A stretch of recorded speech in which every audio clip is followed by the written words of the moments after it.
The place Lily named wasn't romantic. It wasn't sentimental. It was strategic. My grandparents' house. The one in my name. The one Evan always called a future investment. I remembered every comment now. Every casual joke about renting it out. Selling it. Leveraging it. I felt stupid. Not because I loved him, but because he studied me long before I loved him. Lily whispered, "He thinks once you're married, it's automatic. Shared assets. Shared decisions." I swallowed. "He wants to isolate you there," she continued. "No neighbors. Bad cell service. He said it's the perfect place for a reset." Reset. Like I was a device. Archive messaged again. This is where it usually escalates. Once relocation happens, exit options collapse. My hands tightened around the steering wheel. "So what do I do?" I typed. The reply came fast. "You flipped the script." They sent me a file. Screenshots. Recordings. A timeline. Everything Evan thought was private, including conversations where he bragged about rehabilitating women. About turning emotional volatility into loyalty. There were others before me. Not wives. Projects. I felt sick. But I also felt something powerful. Clarity. I asked Lily if she could play along. She hesitated. Then said yes. She'd pretend she was scared. Conflicted. Willing to help Evan bring me back. We had one night. One chance. I texted Evan. "I'm sorry." I freaked out. "I just want us to talk." 3 dots appeared instantly. "Good, come home." I didn't go home. Instead, I went somewhere he never monitored. My grandparents' house. The irony almost made me laugh. I spent hours there. Charging old cameras. Setting up audio. Testing angles. At 2 a.m., Evan texted again. "Tomorrow morning. We drive together. Fresh start." I replied. "Okay." I barely slept. Morning came too fast. When Evan picked me up, he looked relieved. Gentle. The version of him everyone loved. He touched my hand and said, "I knew you'd calm down." I said nothing. The drive was quiet. As we pulled up to the house, my phone buzzed. From Archive. Once you cross the threshold, he thinks he's won. Evan unlocked the door and gestured inside. "Home," he said.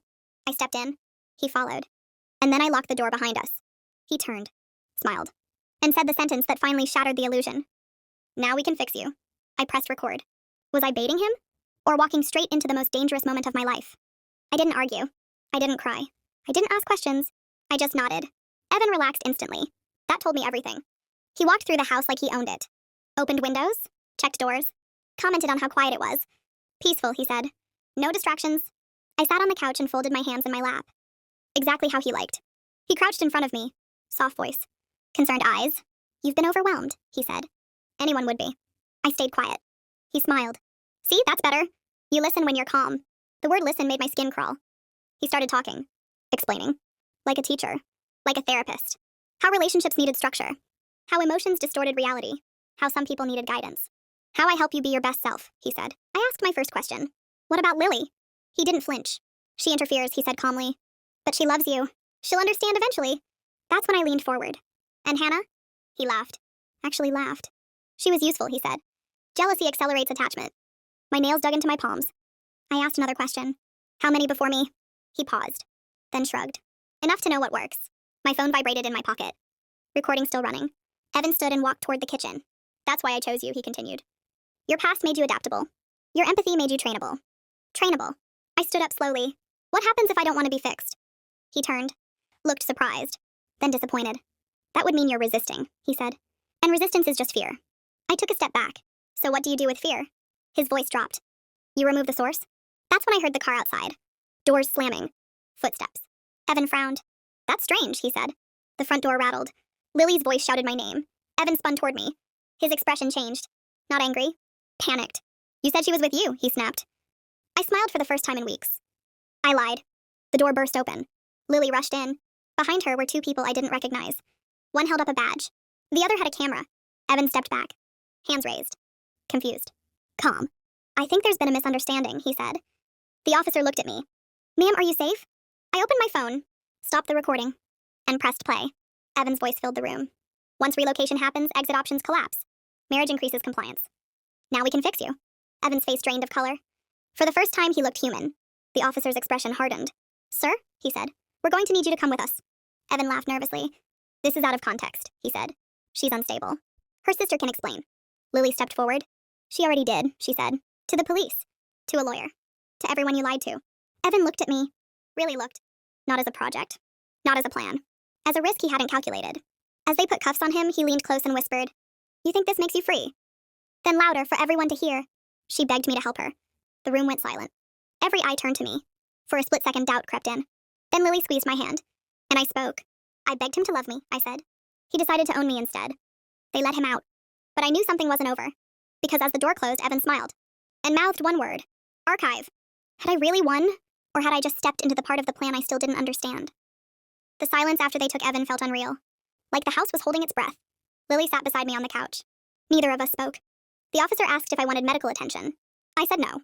I didn't know how to explain that the damage wasn't visible. They left with promises. Follow-ups.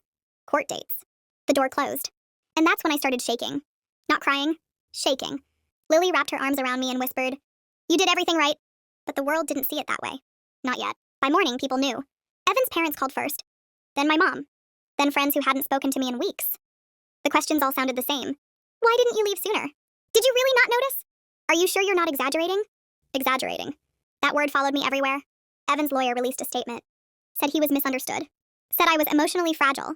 Screenshots I'd sent while doubting myself were suddenly evidence against me. My apologies. My late night spirals. My tears. All proof that I was unstable. People online started arguing. Some believed me.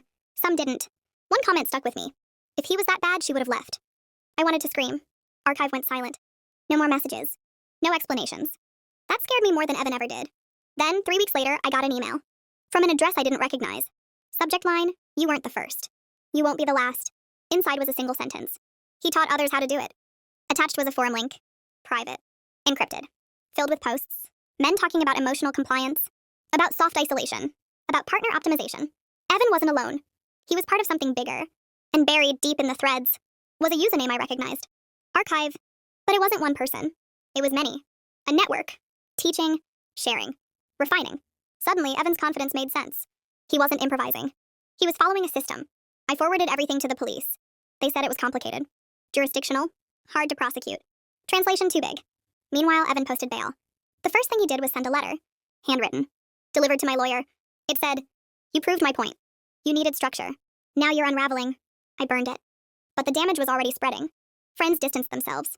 Family walked on eggshells. I became that girl. The one with the story that made people uncomfortable. The one who ruined a good man. Then Lily said something that changed everything. "You know what scares him most?" she asked. I shook my head. She smiled, tired but fierce. Being seen. That's when I made a decision. I stopped being quiet. I told my story, every detail, every recording, every red flag I ignored. Not for revenge, for clarity. And the more I spoke, the more messages I received. From women. From men. From people who recognized the signs too late. Evan's system was cracking. But as my voice got louder, so did the threats. Anonymous emails. Fake wellness checks. Comments calling me insane. One night my phone buzzed. Unknown number. One sentence. "You're destabilizing the process." I stared at it for a long time. Because for the first time I wasn't afraid. I was angry. Was I putting myself in danger by speaking out? Or was silence what they were counting on all along? The first thing they did was question my sanity. Not directly. Subtly. A former friend texted to check in. A coworker asked if I was getting help. My mom gently suggested therapy. Again. Then the wellness check happened. 2 officers at my door. Polite. Concerned. Someone reported they were worried about your mental health, one said. I knew immediately. Evan. Or Archive. Or both. I let them in. Answered calmly. Showed them the recordings. The emails. The threats. They left apologizing. But the damage was done. Because rumors don't need proof. They just need repetition. Online, the narrative started shifting. She's obsessed. She won't let it go. She's clearly unstable. One post went viral. A stitched video of my interview. Edited out of context. Cut to make me look frantic. The caption read, "This is what paranoia looks like."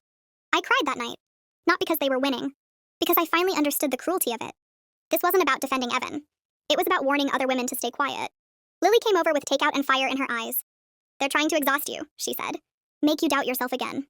She was right. That was the pattern. Wear you down. Break you slowly. Then step back and let you self-destruct. I almost did. Then I got a message that stopped me cold. From a woman named Mara. She wrote, "I married someone like Evan." He used the same words. The same techniques. I didn't leave in time. Attached were photos. Bruises. Hospital bracelets. Court documents. My chest burned. Mara wasn't just a survivor. She was proof. I asked if she was willing to talk publicly. She said yes. Then another person reached out. Then another. Men. Women. Different cities. Same script. Same phrases. Same help. We started comparing notes. Words Evan used weren't his. They were taught. That's when Archive made another move. I woke up to my email flooded. Fake messages. Fake screenshots. Fake conversations. All designed to make me look manipulative. Calculated. Professional. But they made one mistake. They underestimated Lily. She noticed inconsistencies immediately. Metadata. Timestamps? We proved the files were altered. I posted the breakdown. Slowly. Clearly. No emotion. Just facts. The comments changed. People started apologizing. Others went quiet. And then finally, Evan broke his silence. He posted a video. Looked calm. Sincere. He said he forgave me. Said he hoped I found peace. Said he wouldn't engage further, for my sake. It almost worked. Almost. Until I watched the video again. And noticed something small. A phrase he used. One I'd only ever seen inside the forum. One meant for others like him. A signal. I clipped it. Posted it. And wrote one sentence. If you know what this means, you know I'm telling the truth. The courtroom was colder than I expected. Not physically. Emotionally. Evan sat across from me in a suit I'd bought him. Hair neatly styled. Hands folded. He looked like the man everyone trusted. I looked like the woman who talked too much. His lawyer painted a clean picture. A concerned fiancé. A mentally fragile partner. A misunderstanding blown out of proportion. They played clips of my interviews. Paused on my shaking hands. Zoomed in on my tears. Then they played Evan's messages. Out of context. Carefully chosen. Helping. Guiding. Protecting. They never played the full recordings. They didn't need to. The doubt was already planted. When it was my turn to testify, I didn't raise my voice. I didn't cry. I told the story straight. How he chose me. How he isolated me. How he spoke about me like an object. Some jurors nodded. Others didn't. During a break, Lily squeezed my hand and whispered, "No matter what happens, you change something." I wanted to believe her. Then Evan took the stand. He looked at me like he was worried. Like he still cared. "I loved her," he said softly. "I tried to help her feel safe." Safe. The same word he used when he was locking me in. Then he said something I wasn't prepared for. "She asked me to take control," he said. "She said she didn't trust herself." My stomach dropped. Because it was half true. I had said that once. In a moment of vulnerability. And he weaponized it. The verdict came 2 days later. Not guilty. The room spun. Evan didn't look at me. He didn't have to. Outside the courthouse, reporters shouted questions. "Do you regret speaking out? Do you think you went too far? Was it really abuse?" That night, I sat alone in my apartment and stared at the wall. I felt hollow. Broken. Defeated. Then my phone buzzed. A notification from the platform I'd been posting on. "Your video has reached 10 million views." Messages flooded in. Not sympathy. Recognition. People naming patterns. Calling out tactics. Sharing resources. Evan won in court. But he lost something else. Control of the narrative. 2 weeks later, Evan violated the restraining order.